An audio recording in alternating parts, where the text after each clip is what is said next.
नमस्कार, कैसे हो? तो हम इससे पहले बात कर रहे थे अंडरस्टैंडिंग द सेल्फ, आत्म की समझ। इससे पहले हमें सेल्फ को जानना बहुत ज़रूरी है। इस यूनिट में यदि आप देखेंगे definition of self, meaning, nature, self concept, self confidence and values of human being, इसके बारे में आप इस चैप्टर में, इस यूनिट में पढ़ेंगे। लेकिन सबसे पहले आपको सेल्फ कॉन्सेप्ट से पहले भी हम आपको बता दें कि सेल्फ के बारे में जानकारी होनी बहुत ज़रूरी है कि आप कौन हैं। आप जैसे एक उदाहरण के तौर पर हम बोलते हैं कि मैं एक व्यक्ति हूँ, मैं हिंदुस्तानी हूँ, मैं ब्राह्मण हूँ, मेरा नाम ये है। वो जनरली हम बोलते हैं कि वो हम अपने आप को इंट्रोड्यूस कर रहे हैं कि मैं ये हूँ। लेकिन यदि देखा जाए तो वास्तव में जो सेल्फ कॉन्सेप्ट है वो ये नहीं है। सेल्फ कॉन्सेप्ट का निर्माण हमारी देखा जाए तो 3 चीज़ों से होता है। आपकी कॉग्निटिव, अफेक्टिव एंड आपका जो बिहेवियरल है। कहने का मतलब ज्ञानात्मक, भावात्मक और व्यवहारात्मक पहलू। इन 3 चीज़ों से हमारे सेल्फ का निर्माण होता है। जैसे कि जेम्स ने पहले ही अपने जो थ्योरी उन्होंने दी है, उसके हिसाब से जेम्स ने अपने जो हमारा जो सेल्फ है, जो आत्म है, उसको 3 तरीके से कहा था कि एक तो रियल सेल्फ होता है, एक आइडल सेल्फ होता है और एक सोशल सेल्फ होता है। रियल सेल्फ मैंने कि आप अपने बारे में क्या सोचते हैं, कि आप कौन हैं, आप क्या हैं? आपका जो अपने बारे में जो आपका जो जो विचार है, अपने बारे में जो आपका दृष्टिकोण है, उसको हम बोलते हैं रियल सेल्फ। और एक होता है आइडल सेल्फ, कि आप बनना कैसा चाहते हैं। जब आप अपने बारे में सोचते हैं कि आप क्या बनना चाहते हैं, आप किस तरह के बनना चाहते हैं, तो उसको हम बोलते हैं वो आपका आइडल सेल्फ है। और एक है जिसको हम बोलते हैं सोशल सेल्फ, जो आपका सामाजिक आत्म होता है, कि सोसाइटी आपके बारे में क्या सोचती है। तो ये 3 तरह के जो आइडियाज़ दिए, 3 तरह की जो थ्योरीज़ उन्होंने दी कि इससे हमारे जो सेल्फ कॉन्सेप्ट का निर्माण होता है।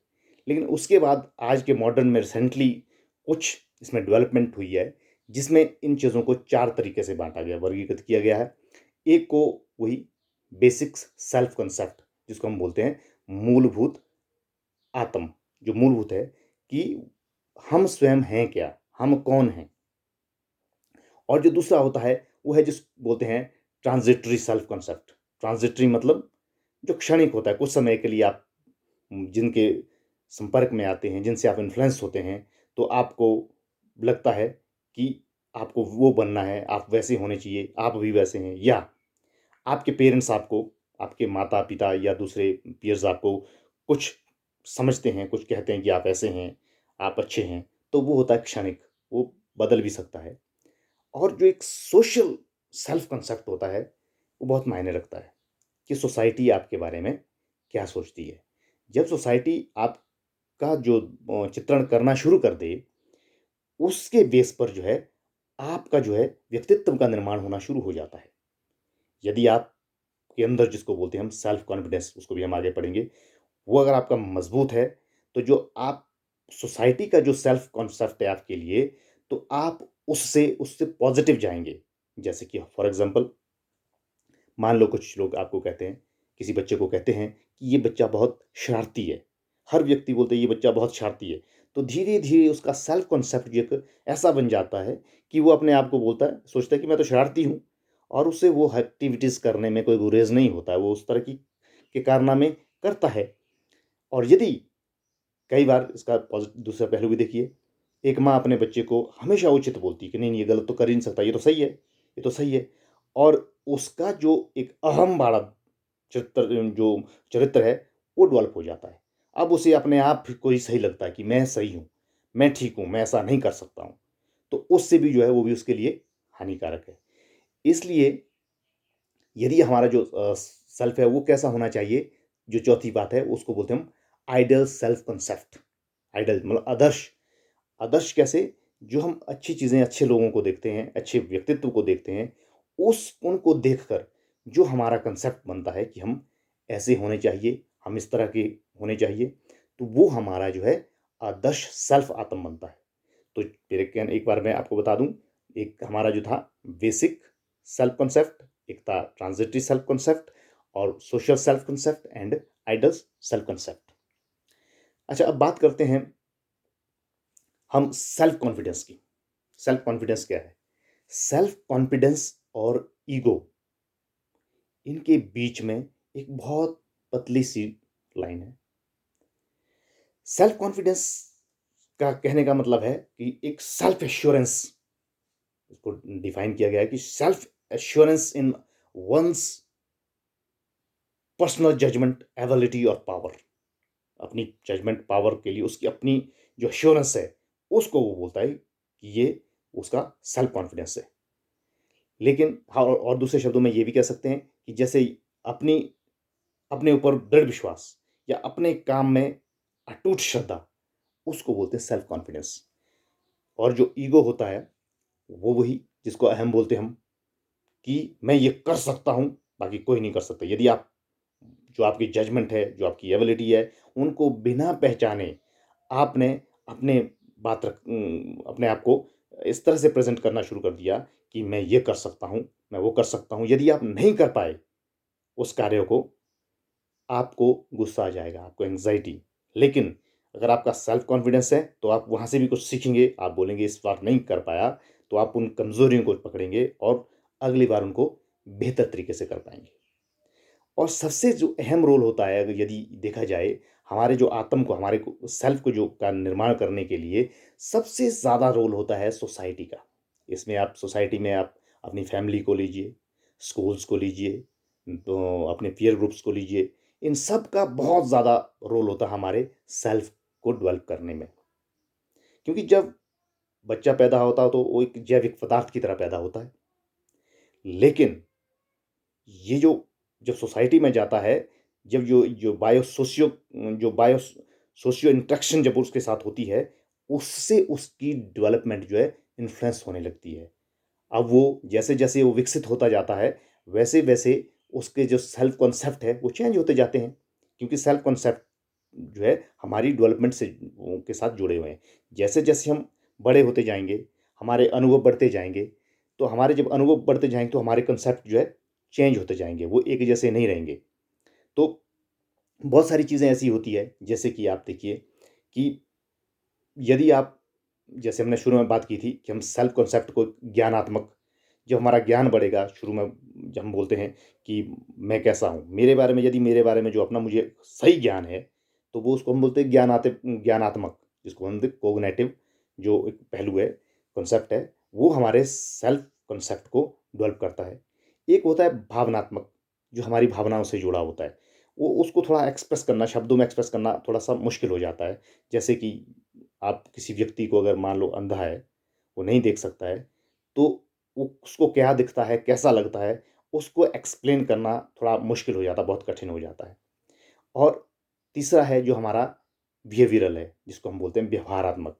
तो व्यवहारात्मक में हमारी एक्टिविटीज़, हमारा जो व्यवहार है, हमारा जो कंडक्ट है दूसरों के साथ, वो निर्भर करता है, वो हमारे सेल्फ कांसेप्ट को जो है प्रेज़ेंट करता है। तो इसलिए हमें सही ज्ञान, सही अपने आप का सही ज्ञान होना चाहिए। हमें जो है हमारे जो कॉन्सेप्ट है अपने आप, अपने खुद के प्रति, उसको डेवलप करने के लिए अपनी एबिलिटी, अपने पोटेंशियल, अपनी अपने आदर्शों को पहले, सबसे पहले ठीक करना होगा। यदि ये सारी चीज़ें हमारी ठीक हो गई, तो हमारा जो सेल्फ कांसेप्ट है, वो बहुत सही होगा। और यदि हमारा सेल्फ कांसेप्ट सही होगा, तो हम जो है सोसाइटी के साथ बेहतर तरीके से इंटरैक्ट कर पाएँगे और दूसरों की समस्याओं को समझ पाएँगे और सोसाइटी के सामने अपने आप को प्रेज़ेंट करने में सक्षम होंगे। और ये आपके जो कोर्स में मैं बार-बार इसी बात पे चर्चा कर रहा हूँ कि मैं उन विषयों पे आपके सिलेबस के अनुसार कुछ बिंदुओं पे आपसे चर्चा करूँगा, कि जैसे हमने अभी चर्चा की कि आपके इस यूनिट में एक तो सेल्फ के बारे में है कि सेल्फ क्या है? सेल्फ कॉन्सेप्ट के बारे में है, इसके सेल्फ कॉन्फिडेंस के बारे में है, वैल्यूज़ के बारे में। यदि आप देखेंगे कि जो ह्यूमन वैल्यूज़ हैं, वैल्यूज़ क्या है? वैल्यूज़ का मतलब अगर देखें, जिसकी कोई कीमत है। कीमती मोल है कि वो चीज़ें, वो गुण, वो आदतें, वो आदर्श जो समाज में कुछ कीमत रखती है, जो समाज में कुछ जो हमारे समाज की डेवलपमेंट के लिए, उन्नति के लिए कुछ जो है मान रखती है। तो उसको हम उनको वैल्यूज़ बोलते हैं हम। अगर हम वैल्यूज़ की बात करें तो हमारी जो वैल्यूज़ हैं वो क्या हैं? ट्रुथ, नॉन वायलेंस, लव, इस तरह की बहुत सारी हम जो वैल्यूज़ हैं, उनके बारे में हम जो है पहले भी पढ़ चुके हैं। बहुत बार हम डिस्कस डिस्कस करते रहते हैं उन वैल्यूज़ के बारे में। हम कई बार बोलते हैं कि समाज में वो अच्छी वैल्यूज़ है, उस परिवार की वैल्यूज़ अच्छी हैं, उस व्यक्ति की वैल्यूज़ अच्छी हैं, इसलिए लोग उसे ज़्यादा पसंद करते हैं। तो उन वैल्यूज़ के बारे में हम पढ़ेंगे। इसमें आपके सिलेबस में होगी 30 से लेकर 40-50 वैल्यूज़ दी होंगी। क्योंकि जैसे-जैसे फ़िलॉसफ़ी जैसे-जैसे डेवलपमेंट होती है, फ़िलॉसफ़ी डेवलप होती जाती है और उसमें नए-नए चीज़ें जो है सामने आती है। अगर आपकी बुक्स में कुछ चीज़ें कम हैं, तो यदि आप इंटरनेट में देखेंगे, आप दूसरी चीज़ों को कंसल्ट करेंगे और अपने विवेक और बुद्धि से उस पे चिंतन करेंगे, मंथन करेंगे, तो आपको बहुत सारी चीज़ें, क्योंकि आप इस वक़्त उस स्टेज पर हैं, जहाँ आप सिर्फ़ किताबों के सहारे नहीं हैं। क्योंकि यहाँ आपको आप जो है एक टीचर बनने की जो है अंतिम सीमा पे हैं। तो वहाँ टीचर जो है बुक्स को पढ़कर, किताबों को पढ़कर कुछ चीज़ें ग्रहण करके, उसको इलैबोरेट करके, उसको फैसिलिटेट करके एक ऐसा नॉलेज बच्चों को प्रोवाइड करवाते हैं, जिससे कि वो बेहतर तरीके से और वर्तमान परिस्थितियों के अनुसार वो उसको समझ सके। यदि हम वही चीज़ें जो आप पिछली किताबों में खुद पढ़ रहे हैं और उन्हीं किताबों को का पढ़ा हुआ यदि आप आगे बच्चों को प्रोवाइड करवाएँगे, तो वो सिर्फ़, जैसे मैं अक्सर कहता आ रहा हूँ, तो वो तो एक डाक बाँटने वाला काम है कि जो डाक आई थी वो हमने आगे भेज दी। तो हमने डाक बाँटने वाला काम नहीं करना है।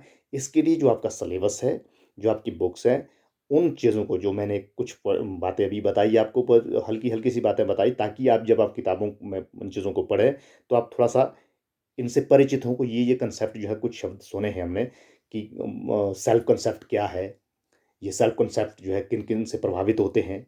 रियल सेल्फ क्या है, आइडियल सेल्फ क्या है, सोशल सेल्फ क्या है, इस तरह की बेसिक सेल्फ कॉन्सेप्ट क्या है, या ट्रांज़िटरी सेल्फ कॉन्सेप्ट क्या है, सोशल सेल्फ कॉन्सेप्ट क्या है, आइडियल सेल्फ कॉन्सेप्ट क्या है। ये सारी चीज़ें जब आप देखेंगे कि सेल्फ कॉन्फिडेंस क्या है, और सेल्फ कॉन्फिडेंस और किस तरीके से ये डेवलप होता है, इसमें और ईगो में फ़र्क क्या है। जब ये सारी चीज़ों के से आप इन बिंदुओं को आप पढ़ते हुए ध्यान में लाएँगे, तो आप जो है थोड़ी गहनता से सोचेंगे और अपने विचारों को और बेहतर तरीके से स्पष्ट करने की कोशिश करेंगे।